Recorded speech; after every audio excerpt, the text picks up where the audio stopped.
యేసుక్రీస్తు ప్రభుల వారు శుక్రవారం ఏం జరిగిందంటే సుమారు 350 మంది సైనికులండి, 50 గుర్రపు రౌతులు, వీళ్ళంతా కలిపి 85 కేజీల బరువు ఉన్నటువంటి యేసుక్రీస్తు ప్రభుల వారు, సుమారు యేసుక్రీస్తు ప్రభుల వారి హైట్ వచ్చినప్పటికీ 5 నుంచి 6 అడుగుల మధ్య ఉంటాడండి ఆయన. 85 కేజీల బరువు ఉన్నటువంటి యేసుక్రీస్తు ప్రభుల వారు 6 అడుగుల దగ్గర ఉన్నటువంటి యేసుక్రీస్తు ప్రభుల వారి మీద ఈ సైనికులు సుమారు 150 కేజీల సిలువను పెట్టారండి. ఎన్ని కేజీలు? 150 కేజీల సిలువను ఆయన మీద పెట్టడం అనేది జరిగింది. సుమారు ఆయన సిలువ ముయ్యలేక అది వెడల్పు, ఆ సిలువ యొక్క వెడల్పు సుమారు 6 అడుగులు ఉంటుంది, దాని ఎత్తు సుమారు 14 అడుగులు ఉంటుంది. ఇంత పెద్ద సిలువను ఆయన భుజాల మీద పెట్టి ఒక పక్క ఆయనను కొరడాలతో కొడతా సుమారు 5 కిలోమీటర్లు ఆయనను నడిపించడమే జరిగింది. ఈయన పాపం దారిలో 3 సార్లు పడిపోతాడండి. అంటే 85 కేజీలు ఉన్న మనిషి మీద 150 కేజీలు పెడితే సిలువ మోయగలడా? పైగా మామూలుగా మోయిస్తున్నారా? లేదు, కొరడాలతో కొట్టేస్తున్నారండి, కొరడాలతో కొడుతున్నారు. అలా కొడతా ఆయనను సిలువ యొక్క కొండ దగ్గరికి తీసుకెళ్ళినప్పటికీ అప్పటికే 3 సార్లు ఆయన పడిపోవడం అనేది జరుగుతుంది. ఆయనను సిలువ ఎక్కించిన తర్వాత 2 చేతుల్లో సుమారు 6 అంగుళాలు ఉండేటువంటి మేకులు యేసుక్రీస్తు ప్రభుల వారి చేతులకు వారు కొట్టడం అనేది జరుగుతుంది. ఒక మిట్ట మధ్యాహ్నం ఒక భయంకరమైనటువంటి ఎండలో ఆయన చాలా బాధపడుతున్నాడు. సుమారు ఆయన వీపు మీద 150 గాయాలు తగిలేయండి. మొత్తం యేసుక్రీస్తు ప్రభుల వారు అనుభవించినటువంటి గాయాలు ఎంతంటే 5480 గాయాలు. శుక్రవారం నాడు యేసుక్రీస్తు ప్రభుల వారు అనుభవించిన గాయాలు ఏంటంటే 5480 గాయాలు. కేవలం ఆయన వీపు మీద కుట్టిన గాయాలు ఏంటంటే సుమారు 150 గాయాలండి. ఆయనకు ముళ్ళ కిరీటం పెట్టినప్పుడు తలలో 16 ముళ్ళు గుచ్చిపోయాయండి. ఆయన కార్చిన రక్తం సుమారు 6 లీటర్ల రక్తాన్ని ఆయన కార్చారు. ఇదంతా కూడా ఏదో శుక్రవారం అనగానే ఏదో ఆయన సిలువే మోసుకెళ్ళిపోయాడు, ఏదో ఆగిపోయాడు అని అనుకుంటే చాలా పొరపాటు పిల్లలు. ఎందుకంటే భయంకరమైనటువంటి బాధాకరమైనటువంటి కర్కశమైనటువంటి గాయాలను యేసుక్రీస్తు ప్రభుల వారు శుక్రవారం నాడు ఆయన అనుభవించడం అనేది జరిగింది. యేసుక్రీస్తు ప్రభుల వారు శుక్రవారము 3 గంటల సమయంలో ఈ లోకాన్ని విడిచి వెళ్ళడం అనేది జరిగింది. ఆయన మరణించాడని డాక్టర్ లూకా, వైద్యుడైనటువంటి లూకా ఆ రోజుల్లో యేసుక్రీస్తు ప్రభుల వారు మరణించారు అని డిక్లేర్ చేయడం జరిగింది. గట్టిగా స్తోత్రం చెప్తాం. ఆయన 33వ సంవత్సరం, జస్ట్ 33వ సంవత్సరంలో ఆయన నిసాన్ నెల 18వ తారీఖున మరణించడం జరిగింది. ఇప్పుడు ఏప్రిల్ అనగానే మనకి ఎన్నో నెల చెప్పండి దయచేసి? ఎన్నో నెల? 4వ నెల మనకి. కానీ యూదులకు మొదటి నెల నిసాన్. మనం యేసుక్రీస్తు ప్రభువు ఎప్పుడు సిలువ వేయబడ్డారంటే 4 నెలల్లో సిలువ వేయబడ్డారని మనం చెప్తాం. కానీ యూదులు అలా చెప్పరు. యేసుక్రీస్తు ప్రభువు సిలువ వేసింది మొదటి నెలలో అని చెప్తారు. ఎందుకంటే మనకు 4 నెలలు, వాళ్ళకి మొదటి నెల. సో ఇలాగ యేసుక్రీస్తు ప్రభుల వారి మరణం అనేది శుక్రవారం నాడు ఇలాగనే జరగడం అనేది జరిగింది. అయితే గమనించాల్సినటువంటి విషయం ఏంటంటే ఇప్పుడు ఆయన చాలా బాధపడుతూ మరణించాడు, చాలా సంతోషంగా మరణించాడా? చెప్పండి. చాలా బాధ కదా, ఒక సంతాపకరమైనటువంటి బాధను ఆయన అనుభవిస్తూ మరణించాడు. అయితే మనం ఏమంటున్నాం? బ్యాడ్ ఫ్రైడే అంటున్నామా, గుడ్ ఫ్రైడే అంటున్నామా? అదేంటి మరి ఒక మనిషి చనిపోతే మరణ దినాన్ని మనం గుడ్ ఫ్రైడే ఎందుకు అంటున్నాం చెప్పండి? అంటే ఆయన చనిపోయాడు కాబట్టి బెల అంటారా? అంటే అదేమన్నా మనకి సంతోషమా? మరి దాన్ని ఎందుకు మనం గుడ్ ఫ్రైడే అంటున్నాం అంటే నిజమే, ఆయన చాలా భయంకరంగా ఆయన మరణించినప్పటికీ కూడా ఎందుకు మనం గుడ్ ఫ్రైడే అంటున్నామంటే జాగ్రత్తగా గమనించండి. ఆయన మరణం వలన మనకి పాప క్షమాపణ కలిగింది. ఆయన మరణం వలన దేవునితో ఒక సయోధ్య లేదా దేవునితో ఒక సత్సంబంధం అనేది ఏర్పడింది. యేసుక్రీస్తు ప్రభుల వారి మరణం వలన మనకు నిత్య జీవము అనుగ్రహింపబడింది. యేసుక్రీస్తు ప్రభుల వారి మరణం వలన మనకి స్వస్థత, అలాగే మనకి విమోచన అనేవి కలిగాయి. తర్వాత యేసుక్రీస్తు ప్రభుల వారి మరణం వలన మనకి నూతన జీవితం అనేది కలిగింది.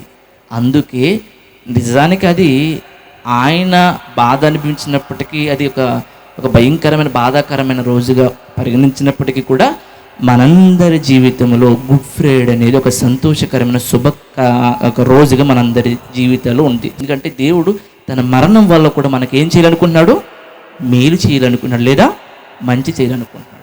ఫస్ట్ చాలామందికి ఉన్నటువంటి ప్రశ్న ఏంటంటే, అసలు యేసుక్రీస్తు ప్రభుల వారు చనిపోలేదని అంటారండి చాలామంది. ఏమంటారు? యేసుక్రీస్తు ప్రభుల వారు చనిపోలేదు, మీ బైబిల్లో మాత్రమే యేసుక్రీస్తు ప్రభుల వారు చనిపోయినట్లుగా ఉంది, మరి ఇంకెక్కడా కూడా చరిత్రలో యేసుక్రీస్తు ప్రభుల వారు చనిపోయినట్లుగా లేదు, అదొక కల్పితం, ఆయన చనిపోలేదు, తిరిగి లేవలేదని మాట్లాడుతూ ఉంటారు. ఈయన అందరూ చూస్తున్నారా? ఈయన పేరు ఏంటంటే ఫ్లావియస్ జోసెఫస్ అనేటువంటి వ్యక్తి అండి. ఈయన పేరు ఏంటండి? ఫ్లావియస్ జోసెఫస్ అనేటువంటి వ్యక్తి ఈయన పేరు.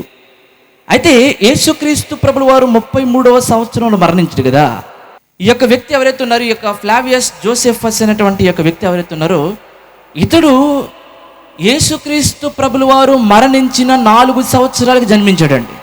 అంటే యేసుక్రీస్తు ప్రభుల వారు 33 ఇయర్లో మరణించాడు. ఆయన 33వ సంవత్సరంలో మరణించాడు. ఈయన 37వ సంవత్సరం జన్మించాడండి. ఈయన ఒక క్రైస్తవుడు కాదు. ఈయన ఎవరంటే రోమా సామ్రాజ్యంలో ఒక సైనికుడు. ఈయన రోమన్ సోల్జర్.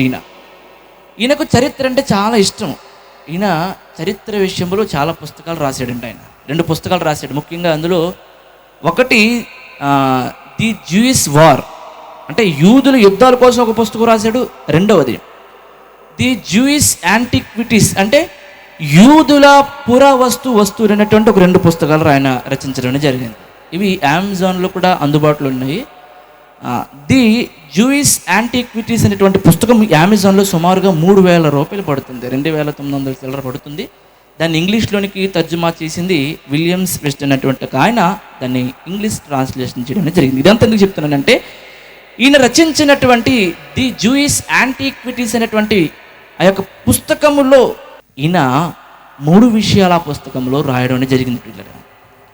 చూడండి, యేసుక్రీస్తు ప్రభుల వారు మరణించిన 4 సంవత్సరాల తర్వాత జన్మించినటువంటి ఈయన పెద్ద అయిన తర్వాత కొంతమందిని ఆయన ఇంటర్వ్యూ చేయడం జరిగింది. అందులో ముఖ్యంగా ఎవరిని ఇంటర్వ్యూ చేశారో తెలుసా? యేసుక్రీస్తు ప్రభుల వారిని సిలువ వేస్తున్నప్పుడు ఆ సిలువ కింద కొంతమంది పిల్లలు ఆడుకుంటున్నారంట. ఈయన కొంచెం పెద్ద అయ్యాడు, వాళ్ళు కొంచెం పెద్ద అయ్యారు. అలాంటి సమయంలో ఈయన వెళ్ళి వారిని ఇంటర్వ్యూ చేయడం జరిగింది. ఎంత గొప్ప విషయం! వాళ్ళని ఇంటర్వ్యూ చేస్తే వాళ్ళు ఏం చెప్పారంటే, అవునండి, అవును, యేసయ్యను ఇదే కపాలం అనేటువంటి కొండ మీద వారు సిలువేయడం అనేది జరిగింది. ఆయనను సిలువేయడం వాస్తవము, ఆయనను శిక్షించడం వాస్తవము, ఆయన తిరిగి లేవటం కూడా వాస్తవము. యేసుక్రీస్తు ప్రభుల వారిని సిలువేసినప్పుడు ఇక్కడ భూకంపం కూడా వచ్చింది అని చెప్పారంట. గట్టిగా స్తోత్రం చెప్తాం.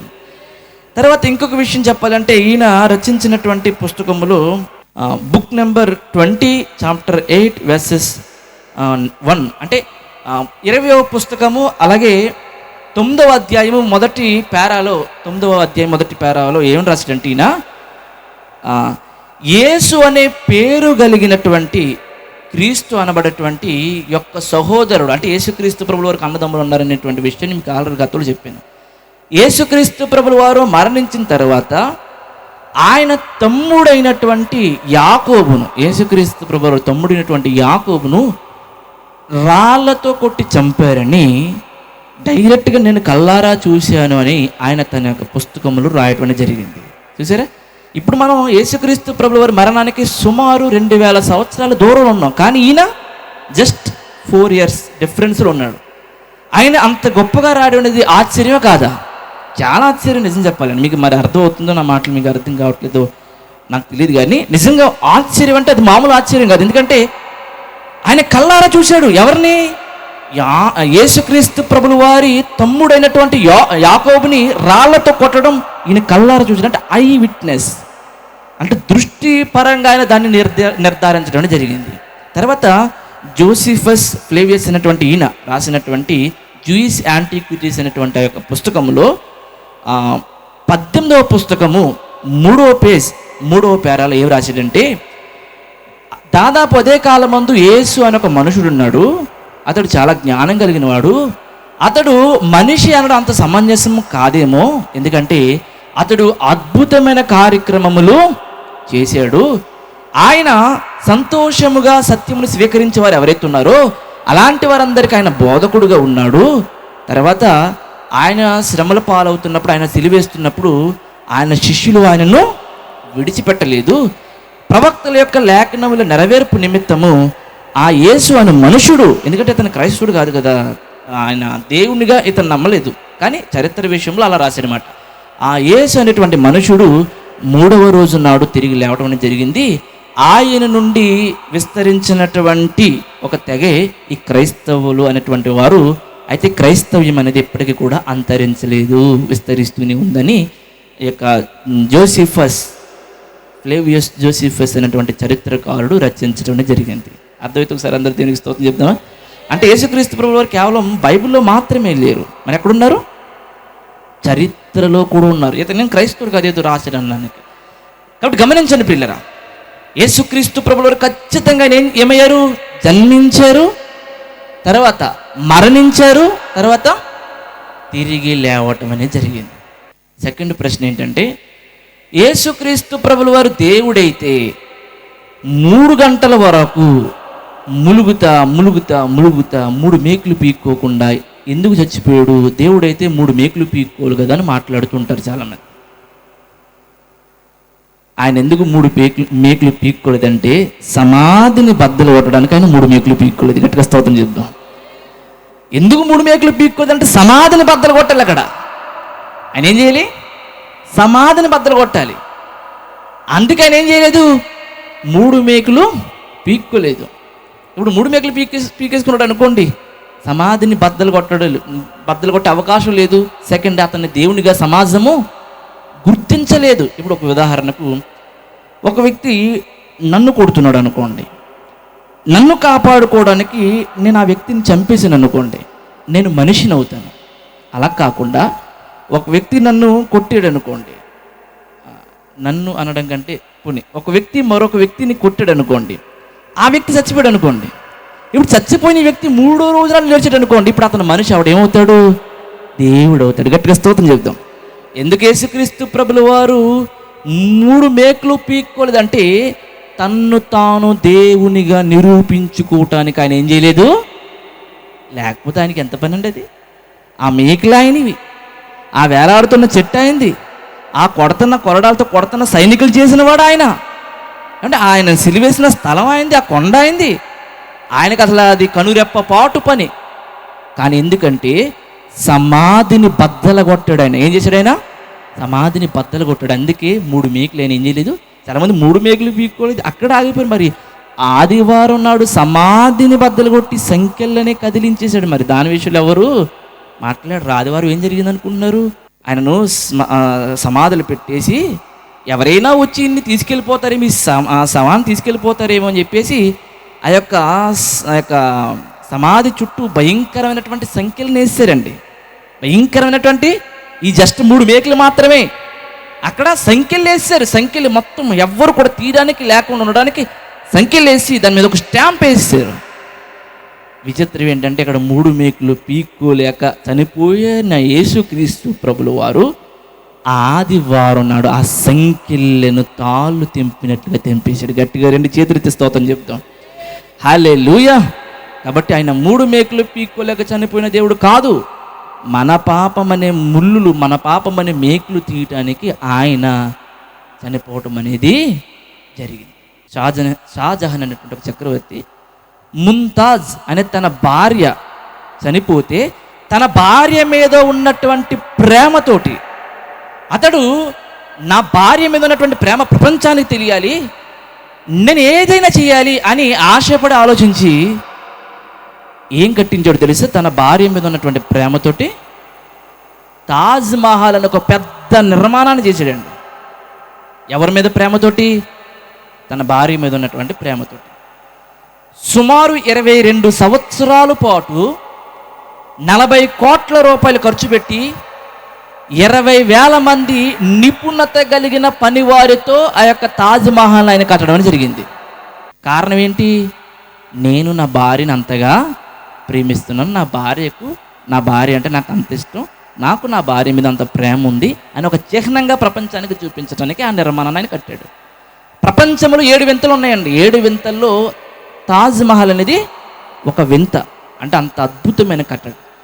కట్టేసిన తర్వాత అక్కడ ఉన్న వారందరినీ, పని వారందరినీ పిలిచాడండి. పిలిచి ఏం చెప్పాడంటే, మీరు ఇక్కడ కట్టారు కదా, మళ్ళీ మీరు ఇంకెక్కడ కట్టడానికి వీల్లేదు. మళ్ళీ ఇలాంటి ఒకవేళ నిర్మాణం కూడా ఏమైనా మీరు కడతారేమో, అలాంటిది అసలు కట్టడానికి వీలు లేదు అని చెప్పేసి పారితోషికంగా కొంచెం డబ్బు వారికి ఇచ్చి వారందరి బటన వేలును నరికేసాడు. ఎందుకంటే ఇలాంటి కట్టడం మళ్ళీ ఇంకోటి ఏదైనా చేసేస్తారేమో, మళ్ళీ మీరు నా భార్య కంటే ఇది కట్టింది ఇంకోటి ఏమైనా చేసేస్తారేమో, మళ్ళీ ఇంకోటి ఏమైనా కడతారేమో, మళ్ళీ అప్పుడు నా భార్య సమాధి ఏమైపోద్ది, చిన్నదైపోద్ది అని చెప్పేసి వారి బటన్ వేలుని కట్ చేసడం జరిగింది. నిజంగా చెప్పాలంటే పిల్లరా, తాజ్మహల్ అనేది సిమెంట్ లేకుండా ఓన్లీ పాలరాతితో కట్టారండి. అంత గొప్ప కట్టడ. ఇదని చెప్తున్నానంటే, షాజహాన్ అనేటువంటి చక్రవర్తి తన భార్య అయినటువంటి ముంతాజ్ మీద ప్రేమతో ఏం కట్టించాడు? సమాధిని, తాజ్మహల్ అనే సమాధిని కట్టించాడు. కానీ నీ ప్రేమికుడు, నా ప్రేమికుడు, మన ప్రేమికుడు మనం చనిపోయిన తర్వాత మనకి సమాధులు కట్టించుకోవాలనుకోలేదు, కానీ మన కోసమే సమాధిలోనికి వెళ్ళి సమాధి చేయబడ్డాడు. గట్టిగా స్తోత్రం చెప్దాం. దేవుడు మన కోసం ఏం చేయలేదు? సమాధులు కట్టించాలనుకోలేదు, కానీ ఏం చేశాడు? మన కోసం మరణించి మన కోసం ఆయన ఎందులోకి వెళ్ళాడు? ఎవరి ప్రేమ కంటే ఎవరు గొప్పది? షాజహాన్ ప్రేమ కంటే కొన్ని కోట్ల ప్రేమ గొప్పది. ఎవరిది? యేసయ్యది. భార్య కోసం చచ్చిపోయా. ఏం చేశాడు? భార్య సమాధిని కొంచెం అలంకరించాడు. కానీ ఇక్కడ మన ప్రేమికుడు అలా కాదండి. మన కోసం 33.5 జస్ట్ 33 years బ్రతికైనా మన కోసం తమ జీవితాన్ని ఆయన త్యాగం చేసుకోవడం అనేది జరిగింది. ఇప్పటి వరకు మనము చారిత్రకంగా కొన్ని విషయాలు అనేది మనం నేర్చుకోవడం అనేది జరిగింది. ఇప్పుడు బైబిల్లోనికి వెళ్ళి ఆత్మీయమైన మన జీవితానికి ఉపయోగపడేటువంటి కొన్ని విషయాలు మనం అభ్యసించే ప్రయత్నం చేద్దాం. ఈ యొక్క శుక్రవారం నాడు మనం ఏం చేయాలి, ఏమి నేర్చుకోవాలి, 2 విషయాలు చెప్పి నేను ముగిస్తాను. శుక్రవారం నాడు మన సమాజంగా మనం గమనిస్తే క్రైస్తవ ప్రపంచంలో అందరూ కూడా చాలామంది కన్నీళ్ళు పెట్టుకుంటూ ఉంటారు, ఏడుస్తూ చాలా బాధపడుతూ ఉంటారు. తప్పు కాదు. ఏడుస్తూ క్రీస్తు ప్రభుల వారి శిలువ శ్రమలను జ్ఞాపకం చేసుకుంటూ ఉంటారు. ఏ రోజు నాడు? శుక్రవారం నాడు మాత్రమే. అయితే మనం గమనిస్తే యేసుక్రీస్తు ప్రభుల వారు శిలువ మోసుకుంటా వెళ్తున్నప్పుడు ఆయన అసలు ఏ మాట మాట్లాడలేదండి. శిలువ మీద 7 మాటలు మాట్లాడాడు, కానీ శిలువ మోస్తున్నప్పుడు ఆయన ఏ మాట మాట్లాడలేదు, ఒక్క మాట తప్ప. ఏంటా మాట? లూకాసు వార్త 23వ అధ్యాయము 28వ వచనం. యేసు వారి వైపు తిరిగి, యెరూషలేము కుమార్తెలారా, నా నిమిత్తము ఏడవకుడి, మీ నిమిత్తము, మీ పిల్లల నిమిత్తము ఏడవండి. ఏమన్నాడండి ఆయన? ఏడవద్దు అని నేను చెప్పట్లేదు. ఎవరు చెప్తున్నారు? ఆయన చెప్తున్నాడు. ఏమన్నాడంటే ఆయన, నా కోసం ఏడకండి, నా కోసం ఏడాల్సిన పని లేదు, మీకోసం, ఇంకా మన భాషలో చెప్పాలంటే మీకోసం మీరు ఏడవండి, నా కోసం ఏడవలసిన పని లేదు. ఎందుకంటే నేను చచ్చిపోయిన తర్వాత మళ్ళీ ఎక్కడికి వెళ్ళిపోతాను? స్వర్గానికి వెళ్ళిపోతాను. అక్కడ నాకు ఏం ప్రాబ్లం లేదు. మీరు మీ పిల్లల కోసం, మీ జీవితాలు, మీ బ్రతుకుల కోసం ఏడవండి. ఎందుకంటే మీరు ఎక్కడికి వెళ్ళిపోతున్నారు? నరకానికి వెళ్ళిపోతున్నారు. మీకోసం మీరు చూసి మిమ్మల్ని మీరు ప్రశ్నించుకొని పరిశీలించుకుని మీకోసం ఏడవండి, కానీ నా కోసం ఏడవద్దని యేసుక్రీస్తు ప్రభుల వారు చెప్తున్నారు. ఈరోజు మనం యేసుక్రీస్తు ప్రభుల వారి కోసం ఆయన మరణాన్ని గుర్తు చేసుకుని ఏడవలసినంత అవసరం ఏమీ లేదు. ఎందుకంటే మనం ఏడ్చిన ఆయన శ్రమలు ఏమీ తీరవు. ఆయనకు ఆల్రెడీ ఆ శ్రమలన్నీ అయిపోయాయి, ఆయన జరిగిపోయాయి. ఇప్పుడు ఆయన ఎక్కడున్నాడు? యెరూషలేములో శిలువ మీద ఉన్నాడు ఆయన. ఈ శుక్రవారం నాడు ఎక్కడున్నాడు ఆయన? మోక్షంలో, స్వర్గంలో ఉన్నాడు. ఆయనకే బాధ లేదు. బాధ అంతా మన వల్ల వచ్చింది ఆయనకి. ఇప్పటికి కూడా ఎందుకు బాధపడుతున్నాడు? ఆయన శ్రమల కోసం బాధపడట్లేదండి. ఆయన పిల్లలుగా మరలా మనం ఆయన నమ్ముకుని ఆయన గాయాలు రేపుతున్నాం. ఆయన అంటుంది ఏంటంటే, మీరు మీకోసం, మీ పిల్లల కోసం మీరు ఏడవండి, నా కోసం ఏడవలసిన అవసరత. తండ్రి చాలా కష్టపడుతున్నాడండి. చెమటూడ్చి కష్టపడుతుంటే వాళ్ళ కొడుకు కుర్చీలో కూర్చుని, అయ్యో మా నాన్న కష్టపడిపోతున్నాడు, మా నాన్న చాలా కష్టపడిపోతున్నాడు అని ఏడుస్తున్నాడు. అప్పుడు తండ్రి, భలే కొడుకు, మా కొడుకు ఎంత ప్రేమో నేనంటే, ఎంత ఇష్టమో నేనంటే, అయ్యో తెగ ఏడ్చేస్తున్నాడు, తెగ కన్నీరు కార్చేస్తున్నాడు అని సంతోషపడతాడా? మరి బాబు అలా కూర్చుని ఏడ్చేసి బదులు వచ్చి కొంచెం సాయం చేయొచ్చు కదా అంటాడా? దేవుడు కూడా అది అంటున్నాడు. అవి ఏడకండి, ఏడాల్సిన అవసరం ఏమీ లేదు. నేను ఆల్రెడీ ఎక్కడ ఉన్నాను? పరదేశంలో, పరలోకంలో ఉన్నాను. తండ్రి కుడిపార్శ్వమందు నేను కూర్చుని ఉన్నాను. ఇంకా అసలు మీరు ఏడాల్సి వస్తే ఎవరి కోసం ఏడవాలి? మీకోసం, మీ పిల్లల కోసం. మొదటగా మనం గుడ్ ఫ్రైడే చేసిన పని ఏంటంటే మన కోసం మనం ఏడవాలి. దేవుడి కోసం ఏడాల్సిన అవసరం లేదు. ఆయన చెప్పాడన్నమాట. యేసుక్రీస్తు ప్రభుల వారిని సిలువ ఆయన మోసుకుంటూ వెళ్తున్నాడు కదా. సిలువ మోసుకుంటూ వెళ్తున్నప్పుడు చాలామంది మీలాంటి స్త్రీలు ఆయనను చూసి ఆ బాధ తట్టుకోలేక ఏం చేస్తున్నారు. అప్పుడు ఒకే మాట అన్నాడు ఆయన, మీరు అసలు ఏడాల్సిన పని లేదు, మీకోసం, మీ పిల్లల కోసం ఏడవాలి. శుక్రవారం నాడు చేయాల్సిన పని అని తెలుసని మనం దేవుని కోసం ఏడవలసిన అవసరం లేదు. మనము మన కోసం ఏడవాలి. మొదటిది, మనము దేవుని ఏడిపించకుండా బ్రతకాలి. రెండవది, అర్థమైతే గట్టిగా స్తోత్రం చెప్తాం. మనము మన కోసం ఏడవాలి. అయ్యో ప్రభువా, పాపం చేయకుండా, పాపము లేకుండా నేను బ్రతకలేకపోతున్నాను, పాపము చేయకుండా నేను బ్రతకలేకపోతున్నాను, నిన్ను నమ్ముకున్న నిన్ను పాపం చేసి మరలా అదే పాపంలో పడిపోయి నీ గాయాలు రేపుతున్నాను, నన్ను క్షమించు ప్రభు అని మన కోసం ఏడవాలి. మొదటిది. రెండు, ఆయనను ఏడిపించకుండా మనం ఏడవాలి, బ్రతకాలి. ఈ రెండు విషయాలు మనం గుర్తుపెట్టుకోవాలి. మొదటిగా గుడ్ ఫ్రైడే రోజునాడు మనం మన కోసం ఏడవాలి. రెండవది, గుడ్ ఫ్రైడే రోజునాడు మనం ఏమి నేర్చుకోవాలి అనేది మనం చెప్పుకుని ముగించేటువంటి ప్రయత్నం చేద్దాము. ఇది చాలా చాలా ప్రాముఖ్యమైన విషయం. దైవ సేవకులకు, దైవ సేవకురాళ్లకు, పరిచారకులకు, వాక్యోపదేశకులకు, సువార్థికులకు, అలాగే సంఘ కాపురులకు, సంఘ విశ్వాసులకు, కంప్లీట్గా అందరికీ ఇప్పుడు వింటున్నటువంటి ఈ మాటలు అనేవి చాలా అవసరం. అసలు ఏ మాత్రం 1% కూడా దయచేసి ఎవ్వరు నిర్లక్ష్యత వహించకుండా మీ పూర్ణ శ్రద్ధాశక్తులతో వాక్యానికి విధేయులు కావాలని మనం చేసుకుంటూ ఇప్పుడు అసలు వాక్యానికి వెళ్తుంది. ఇప్పుడు అసలు సందేశం ఇప్పుడు ప్రారంభమవుతుంది. ఈ సందేశం యొక్క అంశం ఏంటంటే దేవుని గొర్రె పిల్ల. ఒకసారి అందరూ చెప్తారా? దేవుని గొర్రె పిల్ల. రైట్. యోహాను సువార్త 1వ అధ్యాయము 36వ వచనం. అతడు నడుచుచున్న యేసు వైపు చూచి, ఇదిగో దేవుని గొర్రె పిల్ల అని చెప్పాను. ఎవరిని చూసి ఏం చెప్పాడంట? యేసుని చూచి ఏమన్నాడైనా? ఇదిగో దేవుని. అంటే యేసుక్రీస్తు ప్రభుల వారు దేనికి పోలికగా ఉన్నారు? ఆయన గొర్రె పిల్లకు పోలికగా ఉన్నారు, కానీ ఆయన గొర్రె కాదు. చాలామంది మత ఛాందసవాదులు క్రైస్తవులు గొర్రె బిడ్డలు అంటూ ఉన్నారు. మనం గొర్రెకు సాదృశ్యకంగా మనము గొర్రెతో పోల్చబడ్డం, కానీ మనం గొర్రెలం కాదు. మనం గొర్రెలు అన్నామంటే వాడికి కలిపోయి ఉండాలి. ఎందుకంటే మనం మనుషుల్లో ఉన్నాం కదా. మనం గొర్రెలా ఉన్నా చెప్పండి మీరు? మనం గొర్రెలు. నాకేమంటే 2 కొమ్ములు కనబడుతుంది మీకు? నా మీద ఏమో మొత్తం బొచ్చి ఉండి నేను ఇలా నడుతున్నానా? నన్ను గొర్రె అన్నాడంటే వాడు కొలిపోయినా అని అర్థం, అంతేనా? మనల్ని గొర్రె అన్నాడంటే వాడికి ఏం పోయాయి? కళ్ళు కనబడట్లేదు వాడికి. అందుకే మనం ఎలా కనబడుతున్నాం? వాడికి గొర్రెలా కనబడుతున్నాం. ఇక్కడ యేసుక్రీస్తు ప్రభుల వారు గొర్రెతో పోలుస్తున్నాడు. యోహాను గారు ఏమన్నారంటే, అతడు నడుచుచున్న యేసును చూచి, ఇదిగో దేవుని గొర్రె పిల్ల అని చెప్పాను. యేసుక్రీస్తు ప్రభుల వారు ఎవరంట? గొర్రె పిల్ల. ఆయన నమ్మిన మనం కూడా ఎవరమవుతాము? గొర్రె పిల్లలమే అవుతాము, సాదృశ్యకంగా అవుతాము. ఆయన నమ్ముకున్న కొమ్ములు వచ్చేసి ఇలా మనం ఇలా అయిపోయి బొచ్చి వచ్చేసి ఇలా కాదు, సాదృశ్యకంగా మాత్రమే.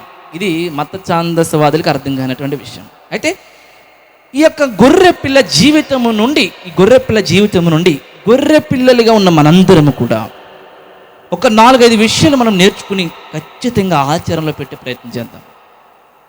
ఎంతమంది దీన్ని వింటారో, ఎంతమంది ఆచరిస్తారో నాకైతే తెలియదు, కానీ దైవ సేవకునిగా, ఒక బాధ్యత కలిగిన వాడిగా, మీ అందరి ఆత్మలను కాయువాడిగా, ఆ యొక్క భారము బాధ్యత దేవుని వల్ల పొందినవాడిగా ఒక 5 విషయాలు చెప్తానండి. జాగ్రత్తగా మీరు వినేటువంటి ప్రయత్నం చేయండి. మరొకసారి వినగలిగే చెవిని, గ్రహించగలిగే మనస్సును, పాటించే స్వభావాన్ని దేవుడు మనందరికీ అనుగ్రహించునుగా. రండి, యోహాను సువార్త 1వ అధ్యాయం 36వ వచనంలో మనం ఏమి నేర్చుకున్నామంటే, యేసుక్రీస్తు ప్రభుల వారు ఎవరంట? గొర్రె పిల్ల. అయితే యోహాను సువార్త 1వ అధ్యాయము 29వ వచనాన్ని మనం పరిశీలిస్తే, మరునాడు యోహాను యేసు తన యొద్దకు రాగా చూచి, ఇదిగో లోక పాపములు మోసుకుని పోచున్న దేవుని గొర్రె పిల్ల. లోక పాపములు మోసుకొని పోచున్న దేవుని గొర్రె పిల్ల. ఇందాక మనం గొర్రె పిల్లని చదివి ఇప్పుడు చదువుతున్నాం, లోక పాపములు మోసుకొని పోచున్నట. ఇది యేసుక్రీస్తు ప్రభుల వారి గురించినటువంటి రాయబడిన విషయం. యేసుక్రీస్తు ప్రభుల వారి మీద మనందరి పాపాలు ఏమయ్యాయి? మోపబడ్డాయి. యేసుక్రీస్తు ప్రభుల వారి మీద మనందరి పాపాలు ఏమయ్యాయి? మోపబడ్డాయి. ఆయన మొదటిగా లోక పాపములు మోచుకొని పోచున్న దేవుని గొర్రె పిల్లగా మనకు కనబడ్డాడు. రెండవదిగా నిర్గమకాండము 12వ అధ్యాయము 6వ వచనం, నిర్దోషమైన ఏడాది మగ పిల్లను తీసుకొనవలెను, గొర్రెలలో నుండి మేకలలో నుండి అయినను దాన్ని తీసుకుని వచ్చాను. చాలండి. ఇక్కడ మనము ఫస్ట్ వచనంలో యేసుక్రీస్తు ప్రభుల వారు గొర్రె పిల్లని చదువుకున్నాం. రెండవ వచనంలో ఆ గొర్రె పిల్ల ఏం మోసుకొని పోవచ్చుంది? లోక పాపములు మోసుకొని పోవచ్చును దేవుని గొర్రె పిల్ల. రెండవది, ఆయన గొర్రె పిల్లగా కనబడుతున్నాడు. రెండు, ఆయన పాపములు మోసుకొని పోవచ్చును గొర్రె పిల్లగా కనపడుతున్నాడు. ఎవరి పాపాలు అవి? మనుషులమైన మన పాపాలు. మూడవదిగా నిర్గమకాండం 15వ అధ్యాయం 6వ వచనం మనం గమనిస్తే, ఒక ఏడాది అంటే సంవత్సరము గొర్రెని కానీ మేకను కానీ అని చెప్తున్నాడు. అది ఎలాంటిదంట? నిర్దోషమైనది. ఏమండి, గొర్రెల్లో మంచి గొర్రెలు, పాపం చేసే గొర్రెలు, పవిత్రమైన గొర్రెలు ఉంటాయా? ఉండవు కదా. మరి నిర్దోషమైన గొర్రె అంటే ఏంటంటే అర్థం ఏంటంటే, నిర్గమకాండాన్ని మనం పరిశీలిస్తే నిర్దోషమైన గొర్రె అంటే అర్థం ఏంటంటే మచ్చలేని గొర్రె. మచ్చలేని గొర్రె. ఆ గొర్రె మీద మచ్చలే ఉండకూడదు. అది నిర్దోషమైనది. మచ్చలుంటే అది అపవిత్రమైనది, అది కుదరదు. దేవుడు చెప్తున్నాడు, బాబా మీరు నిర్దోషమైన అంటే మచ్చలేని గొర్రె పిల్లని మీరు తీసుకుని దాన్ని మీరు చంపి ఆ రక్తాన్ని మీరు ఏం చేయాలి? ఇంటి మీద, ద్వారబంధం మీద దాన్ని ప్రోక్షించి మీరు ఆ రాత్రి మాత్రం ఇంట్లో బయటికి రాకూడదని చెప్పారు. అయితే ఆ రాత్రి ఈ విషయం ఎవరో తెలీదు, ఐగుప్తీలకి తెలీదు. వాళ్ళు తినేశారు, పడుకున్నారు, అందరూ పడుకున్నారు. అయితే సంహారదూత వచ్చింది. సంహారదూత వచ్చి ఈ యొక్క ఎవరింటి మీద అయితే ద్వారబంధం మీద రక్తము ప్రోక్షింపబడిందో వారి ఇల్లు దాటిసే తెలిపోయింది. ఎవరింటి మీద అయితే ఆ రక్తము లేదో ఆ ఇంట్లో మగపిల్లలను మొదటగా పుట్టిన జ్యేష్ఠ కుమారున్నది ఏం చేసింది? చంపేసింది. ఆ రోజు దేవుడు ఏం కావాలనుకున్నాడు? గొర్రెపిల్ల అనడం కంటే మచ్చలేని నిర్దోషమైన గొర్రెపిల్ల. ఆ గొర్రెపిల్ల ఎవరో కాదు, లోక పాపములు మోసుకొనిచున్న దేవుని గొర్రెపిల్ల, ఆయన యేసుక్రీస్తు ప్రభుల వారు. గట్టిగా స్తోత్రం చెప్దాం. మచ్చలేని గొర్రెగా, నిర్దోషమైన గొర్రెగా ఆయన బ్రతికాడు.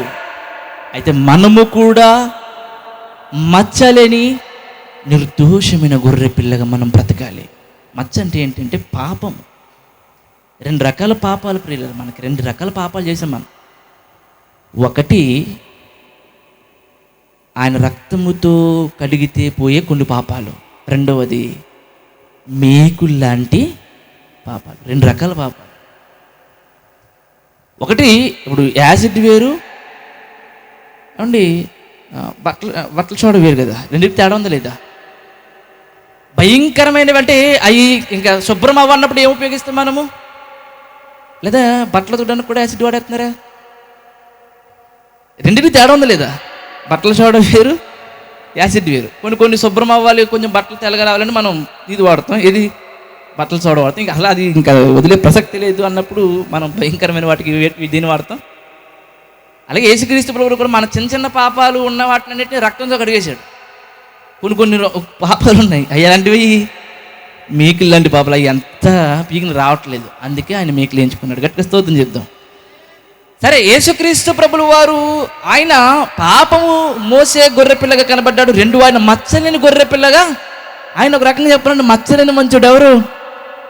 ఆయనలో ఏ మచ్చ కూడా లేదు, ఏ పాపం అనే మచ్చ కూడా లేదు. మన జీవితాల్లో ఏ పాపం అనే మచ్చలు ఉన్నాయి? ఒకసారి ఆలోచిద్దాం. ఇది గుడ్ ఫ్రైడే ఆచార సాంప్రదాయ బద్ధంగా మనం తీసుకుంటాండి. గుడ్ ఫ్రైడే రోజు నాడు మనం ఎంతో కొంత మనం మారాల్సిన అవసరం ఉంది. అలాగైతే ఖచ్చితంగా నేను మరలా చెప్తున్నాను, నా దేవుడు మనందరి జీవితంలో ఖచ్చితంగా ఈ సంవత్సరంలో మంచి చేయబోతున్నాడు. గట్టిగా నమ్మితే స్తోత్రం చెప్పాను. ఖచ్చితంగా మంచి జరగబోతుంది, అన్ని విషయాల్లో మంచి జరగబోతుంది. నా దేవుడు నమ్మదగినవాడు, నా దేవుడు మాట ఇచ్చి తప్పేవాడు. అయితే నీవు చేయవలసినవి నీవు చేయాలి. ఏంటవి అంటే మచ్చ లేకుండా మనం బ్రతకాలి. ఏ మచ్చది? పాపమనే.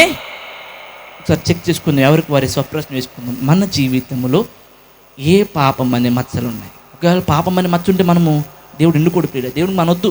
ఆయన ఏం కావాలన్నాడు? నిర్దోషమైన ఏడాది మగ గొర్రెని తీసుకోండి అన్నాడు.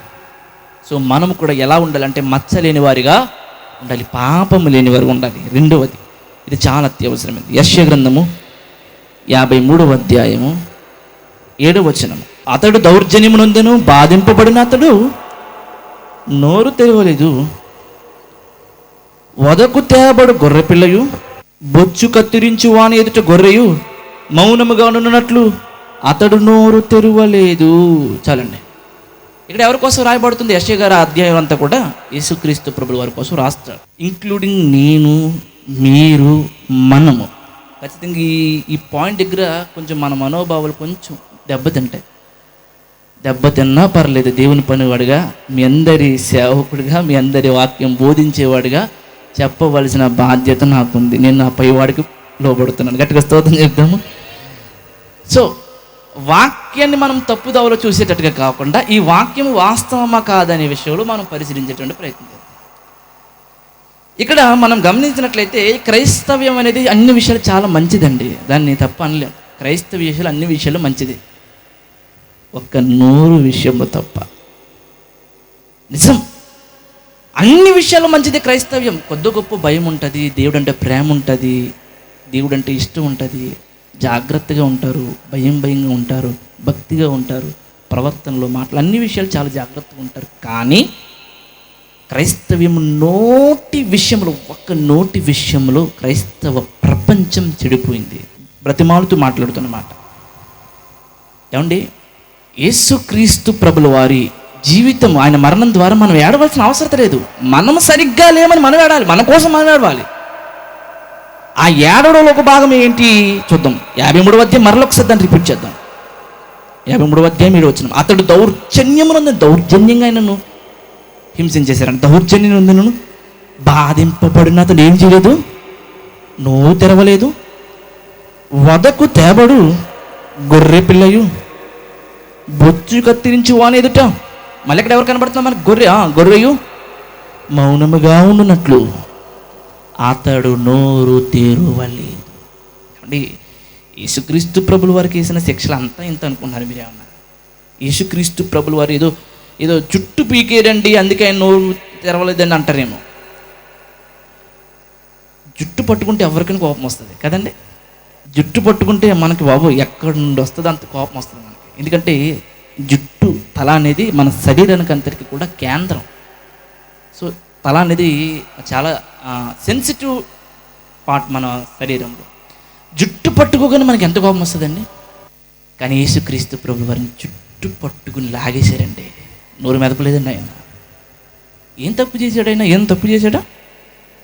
ఏం చేయదు. జుట్టు పట్టుకుని లాగేసిన ఆయన అసలు నోరు మెదపలేదండి. ఆయన తర్వాత 2 చెంపల మీద అరిచేతులతో కొట్టారండి. దవడ మీద కొడితే ఎవరికైనా కోపం వస్తుంది? రాదా? వస్తుంది కదా. దవడ మీద కొట్టినా ఆయన ఏం మాట్లాడలేదండి. పోనీ అంతటి తాగారా? ముఖము మీద ఉమ్ములేసారండి. ఉదయం 9 గంటలకు దగ్గర అక్కడ నుండి సిలువ ప్రారంభమైంది కదా. ఆ మహానుభావులు మరి ముఖం కడిగారో లేకపోతే పాసి ముఖంతో వేసారో ఉమ్ములే మనకు తెలియదు. కానీ ఆ ముఖం మీద ఉమ్ములేస్తే ఎంత దుర్వాసన వస్తుందండి. ముఖం మీద ఉమ్ములేసిన ఆయన నోరు మాత్రం తెరవలేదు. కళ్ళు 2 మబ్బులు కమ్మేసాడు ఆయన. కళ్ళు 2 కన్నీళ్ళు కారిపోయి కళ్ళుల్లో నీళ్ళు ఉండిపోయి మబ్బులు కమ్మేసి ఎవడు ఏంటో అనట్లేదు, ఎవడికి అర్థం కావట్లేదు. బహుశా నాకు తెలిసి 12 గంటల నుండి 3 గంటల వరకు ఆయన సిలువలో ఉన్నాడు కదా. నాకు తెలిసి ఆ తల్లిని యోహాన్ని కనిపెట్టడం చాలా కష్టమై ఉంటుంది. అందుకే లాస్ట్లో అప్పగిస్తారు కదా. లాస్ట్లో అంటాడు, అమ్మా ఈ రోజు నుండి నేను ఉన్నాను కాబట్టి నా ప్లేస్లో ఎవరు ఉంటారు నీకు? యోహాన్ ఉంటాడు. యోహాను ఇక మీదట నా తల్లి నీ తల్లే, నేను ఉన్నాను, నువ్వే చూసుకోవాలని చెప్తాడు కదా. లాస్ట్లో చెప్తాడు, దగ్గర 3 గంటల దరిదాపులు చెప్తాడు. 12 గంటల నుండి బహుశా ఆయన చూస్తా ఆయన నెతికితా అర్థం కాక ఆ సందిగ్ధంలో ఉండి అంత క్లిష్టమైనటువంటి పరిస్థితులు 3 గంటల సమీపంలో ఆయన తల్లిని యోహాన్ని కనిపెట్టగలిగాడు. ప్రియులారా, కళ్ళు 2 మబ్బులు కమ్మేసాను పాపం. పోనీ చేతులతో తుడుచుకుందామా అంటే అప్పటికి చేతులు మేకులతో సుమారు 6 అంగుళాల మేకులతో దేని కొట్టేశారు, 2 కాళ్ళకు 2 ఏం కొట్టేశారు, సుమారు వీపు మీద 150 దెబ్బలు కొట్టేశారండి ఆయనకు. సుమారు తలలో 16 ముళ్ళు దిగిపోయాయి. ఏమండి, ఎంత టార్చర్ చేస్తే ఎవరైనా సైలెంట్గా ఉంటారా? తిరగబడరు. కానీ నేనేం తప్పు చేశానని అడుగుతారు కదా. మహానుభావుడు అది కూడా మనం నేర్చుకోవాల్సిన విషయం ఏంటంటే, క్రీస్తు మౌని అయిన గొర్రెలా ఉన్నాడు, మనము కూడా మౌనమైన గొర్రె పిల్లల్లా ఉండాలి. గట్టిగా స్తోత్రం చెప్దాం. పరిశుద్ధాత్ముడు ప్రేరేపించి మీతో మా అందరితో మాట్లాడుతున్న మాట, ఇక మీదట మనము గొర్రె. ఏ గొర్రెది? మౌనమైన గొర్రె. మౌనముగానున్నట్లు అతడు నోరు తెరవలేదు. ఇంకో విషయం చెప్పమంటారా? ఇది శుక్రవారం కదా, శుక్రవారం నాడు టీవీలో క్రీస్తుకు సంబంధించిన మూవీస్ వేస్తుంటారు. అందులో ఫ్యాషన్ ఆఫ్ ది క్రైస్ట్ అనే మూవీ ఉంటుంది. దాని డైరెక్టర్ వచ్చినప్పటికీ మెల్ గిబ్సన్ అనేటువంటి ఒక ఆయన దాన్ని డైరెక్ట్ చేయడం జరిగింది. ఇప్పుడు డైరెక్టర్ ఒక యేసుక్రీస్తు ప్రభుల వారి పాత్ర పోషించడానికి ఒక వ్యక్తిని, హీరోని సెలెక్ట్ చేయాలి కదా. అలాగే ఒకరోజు జిమ్ కావిజిన్ అనేటువంటి ఒక వ్యక్తిని సెలెక్ట్ చేశాడు. నువ్వు యేసు ప్రభులో ఉంటావు, సో నువ్వు యాక్ట్ చెయ్యి అని చెప్పేసి అతను సెలెక్ట్ చేశాడండి. సెలెక్ట్ చేసిన తర్వాత ఇప్పుడు ఫ్యాషన్ ఆఫ్ ది క్రైస్ట్ చాలా దారుణంగా ఉంటుంది పిల్లగా. శాంతి సందేశం కంటే కరుణామయుడికుంటూ కూడా ఫ్యాషన్ ఆఫ్ ది క్రైస్ట్ అనే మూవీ చాలా భయంకరంగా ఉంటుంది. అందులో అంత ఎక్కువగా శిక్షించేస్తారు యేసుప్రభుల వారిని. దాని యాక్టర్ ఎవరంటే జిమ్ కావిజ్ అనేటువంటి ఈయన ఒప్పుకున్నాడు, నేను యాక్ట్ చేస్తానని ఒప్పుకున్నాడు. మరి ఇప్పుడు అందులో కొరడాలు కొడతారు కదా. ఇప్పుడు ఈయనకు మరి ఆ కొరడా దెబ్బలు తగలకుండా ఉండడానికి పైన ఒక స్కిన్, ఆ యొక్క కొరడా దెబ్బలు తగలకుండా ఉండడానికి ఒక స్కిన్ పైన, ఆర్టిఫిషియల్ స్కిన్ని పైన పెట్టడం జరిగింది. మూవీ రెడీ అయిపోయింది. మూవీ షూట్ చేస్తున్నారు. ఒక దెబ్బేసినప్పటికీ మనవాడు అచ్చం కరెక్ట్గా యాక్ట్ చేశాడు. 2వ దెబ్బేసాడు, కరెక్ట్గా యాక్ట్ చేశాడు. ఇదేంటి బాబు ఎంత కరెక్ట్గా యాక్ట్ చేస్తున్నాను అనుకున్నారు. 3వ దెబ్బేసారు, రక్తం కారిపోతుంది. జరిగిన విచిత్రం ఏంటంటే, ఆ ఆర్టిఫిషియల్ స్కిన్ చూసారా, అది అప్పటికి దెబ్బ తిని వీళ్ళు కొడతని దెబ్బలు డైరెక్ట్గా వెళ్ళి అతను తగిలేస్తుంది.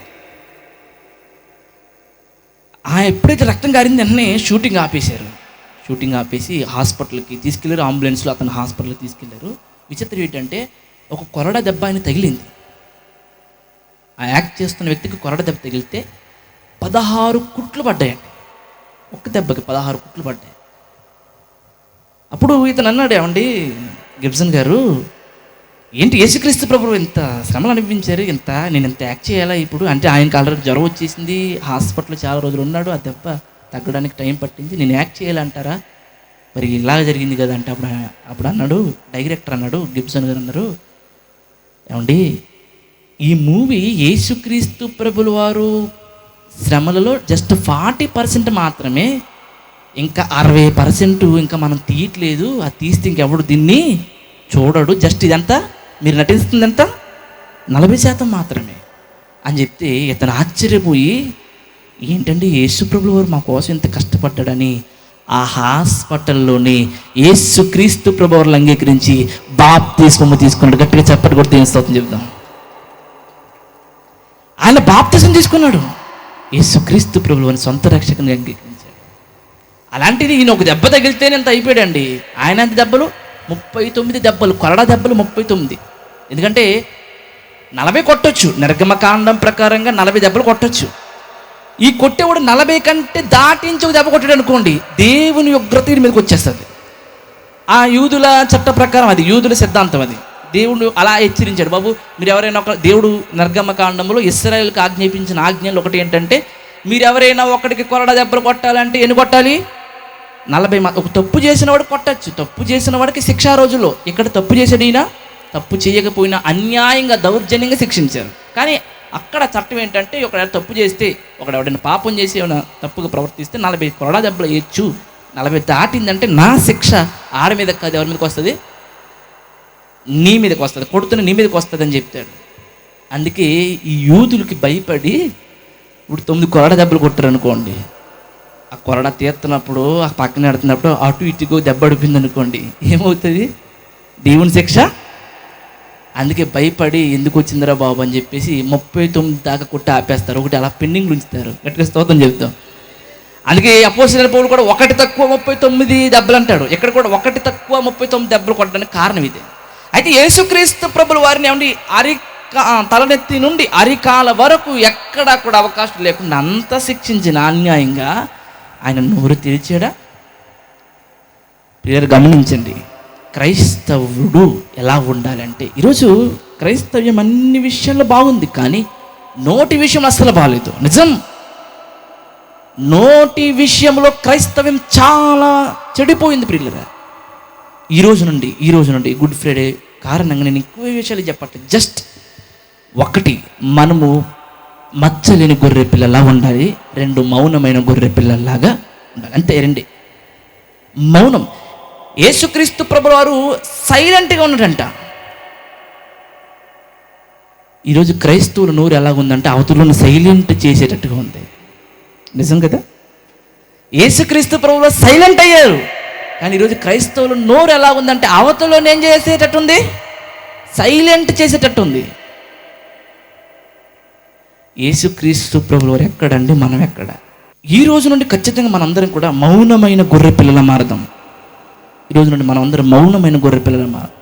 అది న్యాయమా అన్యాయమా, దౌర్జన్యమా, ఏదైనా సరే మనం నిశ్శబ్దతను పాటిద్దాం ప్రతి ఒక్కరు కూడా. ఎందుకంటే ఈరోజు మన మౌనమే రేపటి మన విజయం. గట్టిగా స్తోత్రం చెప్దాం. యేసుక్రీస్తు ప్రభువు ఆ రోజు మౌనమే, ఈరోజు ప్రపంచంలో ఆయన టాప్ ప్లేస్లో ఉన్నాడు. మీకు తెలియంది కదా, ఆల్రెడీ చాలాసార్లు చెప్తూనే ఉంటాను ఈ విషయాలు. ఎక్కువ మంది నమ్మే ఏకైక దేవుడు ఎవరు? ఎందుకు? ఆ రోజు ఆయన యొక్క మౌనం. గమనించండి ప్రియులారా, బైబిల్లో దేవుడు విశ్వాసులను 2 రకాలుగా పోల్చాడు. 1 గొర్రెలుగా పోల్చాడు, 2 కుక్కలుగా పోల్చాడు. ఈరోజు క్రైస్తవులు అంటే నాట్ ఓన్లీ మన సంఘ సభ్యులని కాదు, మొత్తం మనము క్రైస్తవ ప్రపంచాన్ని మన దృష్టిలో పెట్టుకుని మాట్లాడగలిగితే క్రైస్తవులు గొర్రెలా లేరు, క్రైస్తవులు కుక్కలా ఉన్నారు. ఎందుకంటే కుక్క స్వభావం ఏంటి చెప్పాలి? గొర్రె స్వభావము మౌనంగా ఉంటుంది. మీరు నిజం చరిత్ర మామూలుగా గొర్రె పశుశాస్త్రాన్ని మీరు గమనిస్తే గొర్రె దాన్ని నరికినా కూడా అది మాట్లాడదు, దాన్ని బొచ్చు పీకేసినా కూడా మాట్లాడదు. దేవుడు క్రైస్తవులను 2 రకాలుగా పోల్చాడు. 2టికి కూడా రెఫరెన్స్లు ఉన్నాయి. ఒకటేమో కుక్క, 2 క్రైస్తవులుగా మనం ఎలా ఉంటున్నాం అనేది ఆలోచించండి. క్రైస్తవులుగా మనం ఎలా ఉంటున్నాం? మురిగే ఆ కుక్కలలా ఉంటున్నామా, మౌనమైన గొర్రెలా ఉంటున్నామా? యేసుక్రీస్తు ప్రభువు నిజంగా పిల్లరా, ఆయన మరణం ద్వారా ఒకటి చెప్తున్నాడు, నేను మౌనమైన గొర్రె పిల్లను. మరి మనం ఎలా ఉండాలి పిల్లరా? ఈరోజు సమాజం మీరు ఒక్క మాట చెప్తే మరలా మీకే 100 మాటలు చెప్పేటువంటి పరిస్థితి. అలాంటప్పుడు మనం ఎందుకు నూనె మీద పాలి? మన పక్షమున్న న్యాయము తీర్చడానికి న్యాయమూర్తి అయిన యేసుక్రీస్తు ప్రభువు వారు నిలబడ్డారు. గట్టిగా స్తోత్రం చెప్దాం. ఆయన మన పక్షమున అడ్వకేట్గా ఉన్నాడు. ఆయన మనం మాట్లాడితే న్యాయం రాకపోవచ్చేమో, కానీ మీ పక్షమున మన పక్షమున న్యాయమూర్తిగా, జడ్జిగా లేదా న్యాయమూర్తిగా, అడ్వకేట్గా ఎవరున్నారు? యేసు ప్రభుల వారు ఉన్నారు. ఆయన మనందరి రాజు, మనందరి న్యాయాధిపతి. గట్టిగా స్తోత్రం చెప్దాం. సో మనం ఎందుకు ఒకరికి సమాధానం చెప్పాలి? మనం ఎందుకు నోరు తెరిచి దుర్భాషలు మాట్లాడాలి? మనం ఎందుకు నోరు తెరిచి ఒకరిని అన్యాయంగా అనుకోవాలి? ఈ రోజు నుండి ఈ ధోరణి మార్చుకుందాం ప్రియులారా. ఇది మీకే కాదు చెప్తుంటా, నేను కూడా సేవకునిగా నాకు నేను అన్వయించుకుంటాను, మీకు మనందరం అన్వయించుకోవాలి. ఎందుకంటే యేసుక్రీస్తు ప్రభువు వారు మొరిగే కుక్కలా లేరు. ఆయన ఎలా ఉన్నారు? మౌనమైన గొర్రె పిల్లలా ఉన్నారు. ఈరోజు క్రైస్తవ లోకము మనల్ని ఏం చూస్తుంది తెలుసా? మనల్ని ఏం చూస్తుంది తెలుసా? నోటిని చూస్తుంది. దేని చూస్తుంది? నోటిని చూస్తుంది. సో ఈ నోటికి మనము సాధ్యమైనంత వరకు కళ్ళెము పెట్టుకునే వారు ఉందాం. అవసరమైతే మాట్లాడదాం, లేకపోతే లేదు. గట్టిగా స్తోత్రం చెప్దాం. మౌనం, మీకు విషయం తెలుసా? ఎంత తక్కువ మాట్లాడితే అన్ని గొడవలు క్లియర్ అయిపోతాయండి. ఎంత ఎక్కువ మాట్లాడితే అన్ని గొడవలు వస్తాయి. మామూలుగా మీరు ఎక్కువ మాట్లాడితే గొడవలు పెరుగుతాయి, తక్కువ మాట్లాడితే గొడవలు తగ్గుతాయి. క్రీస్తు ప్రభుల వారు మౌనమైన గొర్రె పిల్లగా ఉన్నారు. మనం కూడా ఈ రోజు నుండి ఎటువంటి గొడవలకు కానీ, ఎటువంటి దూషణలకు కానీ, ఎటువంటి ప్రతి దూషణకు కానీ వెళ్ళొద్దు. ఎందుకంటే వీఆర్ ఆల్ క్రిస్టియన్స్. మనందరూ ఎవరు? క్రైస్తవులు, అన్యులం కాదు. వాళ్ళకి మనం మార్గదర్శకంగా ఉండాలి. వాళ్ళే మనల్ని చూసి ఏంట్రా వీళ్ళు క్రైస్తవులైనా అనేటువంటి అవకాశం ఇవ్వకూడదు. సో మన నోరు ఎలా ఉందో ఒకసారి ఆలోచిద్దాం. మన నోటిని మనం అదుపులో ఉంచుకునేవారు ఉండాలి. మన నోటిని మనం కాచుకునేవారుగా ఉండాలి. ఎందుకంటే మన దేవుడు ఈ శుక్రవారం నాడు ఉదయం 6 గంటల నుండి మధ్య ఎంత బాధ అనిపించిన, ఎంత బాధ పెట్టినా ఏం చేయలేదంట? నోరు తెరవలేదు. మన ముందు నుండి ఉన్న మాటలు మరోసారి జ్ఞాపకం చేసుకుందామా? మన దేవుడు పాపము మోయి గొర్రె పిల్ల, మొదటిది. రెండోది మీరు చెప్పేంత వరకు నేను చెప్తాను. టైం అయిపోతుంది, మరి చూసుకోండి. ఇంకా 5 నిమిషాలు మాత్రం ఉంది. మొత్తం క్లైమాక్స్కి వచ్చేసాం. చెప్పండి. మొదటిది పాపములు మోయి గొర్రె పిల్ల, మొదటిది. 2 పాపము లేని గొర్రెపిల్ల. 3 మౌని అయిన గొర్రెపిల్ల. 4 వధింపబడిన గొర్రెపిల్ల. టప్ప మీరు తీయగలిగితే 5 నిమిషాలు మాత్రమే ఉంది. 5 నిమిషాలు ముగించేస్తాను.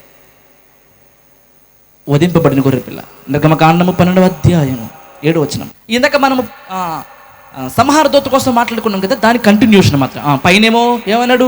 మీరు మచ్చలైన గొర్రెపిల్లను, ఏడాది గొర్రెపిల్లను తీసుకోండి అన్నాడు. తర్వాత సెకండ్ దాని కింద చెప్తున్నాడు దాని కంటిన్యూషన్. 12వ అధ్యాయం 7వ వచనం.